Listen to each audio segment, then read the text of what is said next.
Hello, welcome back to Dr. How. Today I'm going to be talking about The Boy Who Fell to Earth, otherwise known as Earthshock, a story from the Peter Davison era in the 80s. Written by Eric Solwood, it features some actual science fiction. In fact, what we see is a spaceship that's been hijacked by the Cybermen, and it's going to be crashed into the Earth, and what happens is a nice big explosion like this. And the reason this is science fiction is because the ship is powered by antimatter, and antimatter is a real thing. Physicists have experimented with it, but they usually only create one particle at a time, such as an antiproton.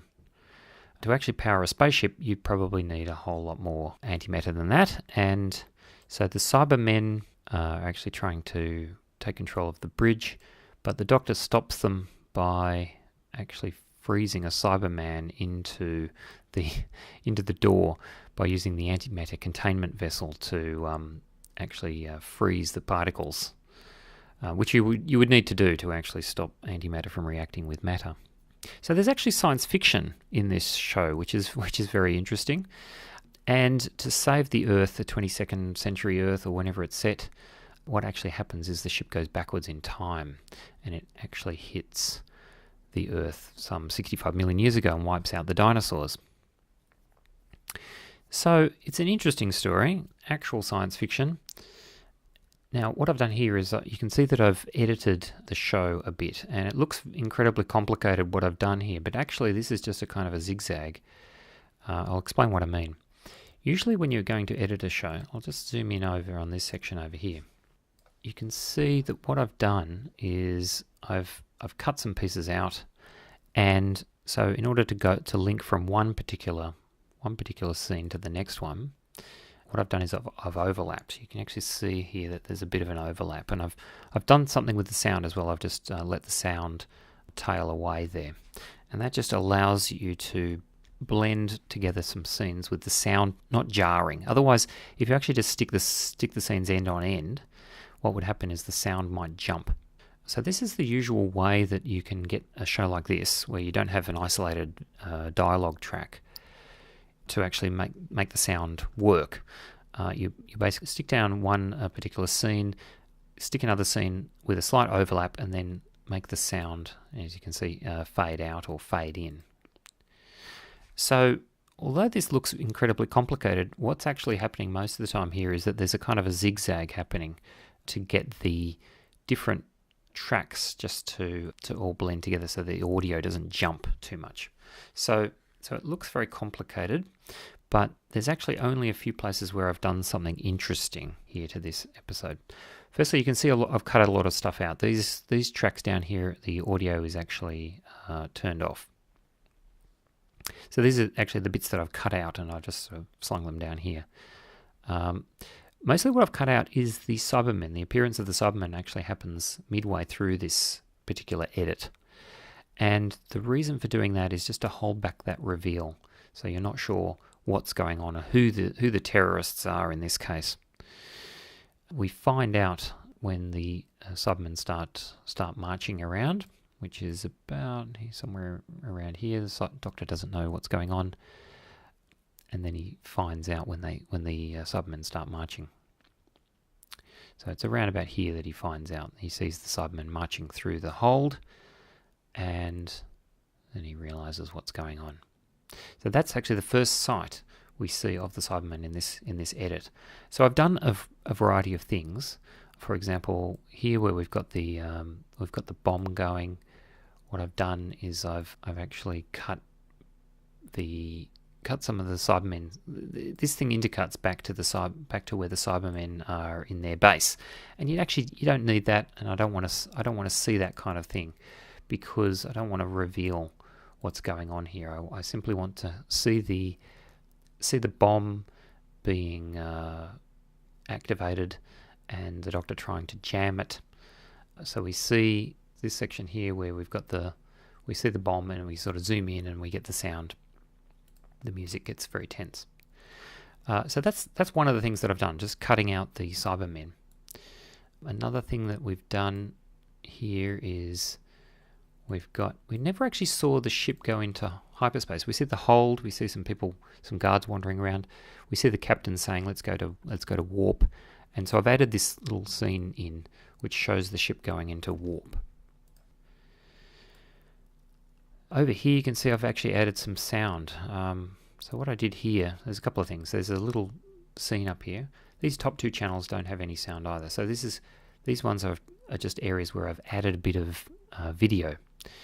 And this particular one, we've got the cyber leader saying continue the reactivation. So what I've done there is I've added in some shots of Cybermen being reactivated there, just to show what's going on.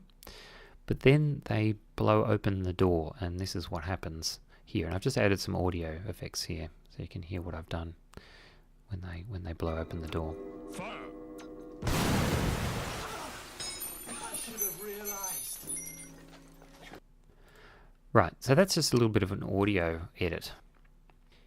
The main thing that I've done though is towards the end I've changed the ending. There's actually three different ways that they could have gone backwards in time. I'll just zoom in on this section so we can see them. So one of the things that happens is so the Cybermen are on board the TARDIS, and they're going to destroy Earth, right? So naturally enough, Tegan, who's from Earth, is rather upset by this whole situation. So she's complaining to the Doctor, you know, we've got to do something because the Earth's going to get destroyed. So what she does is she runs over here, grabs the, turns the control, let me just zoom in there, and then everything goes sideways. So they could have used that to send everything backwards in time. Maybe the writer was thinking about that, because that's one possibility. They didn't end up using that though. The Doctor ends up stabilizing the ship and everything's back to normal. So they didn't end up using that as the mechanism for going backwards in time. The mechanism they did use was the fact that Adric has decoded one of the locks on the cyber device. Right, so here he goes. There's this device here which is stuck on the side of the console, the flight console of the ship. And it's a cyber device, and it's locked the coordinates of the ship onto Earth. But it's got 3 logic codes, and he's actually broken one of them. So what they did in the televised version was that they decided that somehow the combination of cyber technology and a ship in warp drive would send the ship backwards in time. Now that explanation didn't really sit well with me. It was a bit too Star Trek.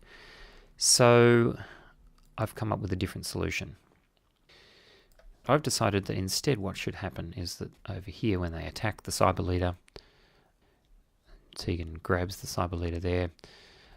What actually happens is that he gets his chest plate filled with gold particles, which chokes him. So what he does is he ends up shooting the console there. And that malfunction on the TARDIS is what sends everything backwards in time. So what I've done is I've split this scene, partly to cover up the fact that the cyber leader turns sideways there for no particularly good reason. So the TARDIS now goes backwards in time, and what happens is it starts this sort of time vortex effect. And we can see that they're zooming in on planet Earth there. So what happens is the ship comes on the side, and that ends up turning everything sideways and sending them backwards in time. So that's the new effect. That's the new idea that I've got. And I'll just zoom in further and show you how I put that together. So the pieces are, there's lots of components here. Let's just move that into the center. So there's lots of things that had to happen. So firstly, you can see all these different layers that I've got here. The TARDIS has to become sick, right? Because it's going backwards in time unintentionally. So we've got this TARDIS getting sick noise that I've made up in... basically, I've taken the TARDIS dematerialization sound, chucked it through Audacity, and done some fiddling with it. I've also got the cloister bell happening. I've taken a little section of that and I've looped it, so that we've got some audio effects there, and I've got music on here to sort of cover over the joins there as well. I've got this render of the TARDIS.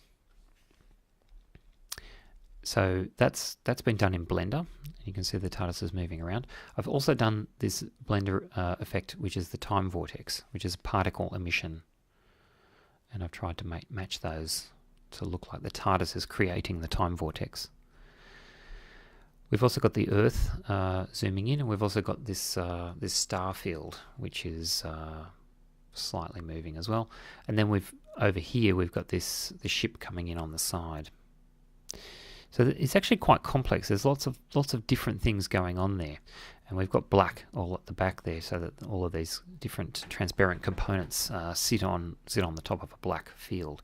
So you can see that there's many different layers that we had to create, and for things like the ship, we've actually had to use the position and zoom effect. You can actually see as we go backwards and forwards that there's a starting point which has actually been dragged off the screen, and there's an ending point for where that ship ends up.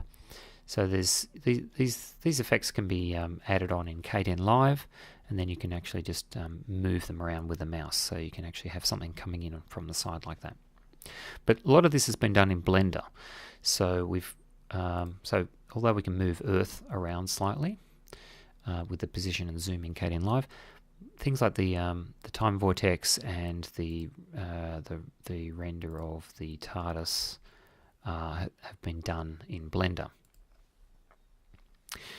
All right, so that gives you the effect of the TARDIS actually going backwards in time, creating a time vortex, pulling the ship back with it, and then if you time it right, then you actually end up with the ship moving. We go back to this scene here. As you can see, I've had to cut the sound so to make the TARDIS and the cloister bell sound only appear when the TARDIS is on screen. And then the Doctor dispatches the cyber leader. We go back to the ship, and then we go back to this TARDIS scene. Alright, so then the cyber leader blows up. Now, the only problem with this solution, and then they say, oh, we're going backwards in time. Alright, so by intercutting those, you actually get to tell the story differently. Now, one of the other things that I've done here is I've had to mask out some stuff by adding in extra scenes, like shots of the ship there when this guy comes in. And the other problem is that we've still got, in the televised version, the cyber leader was still alive at this point because it was actually, they saw the ship, saw the ship going backwards in time, and he ordered that the TARDIS should follow.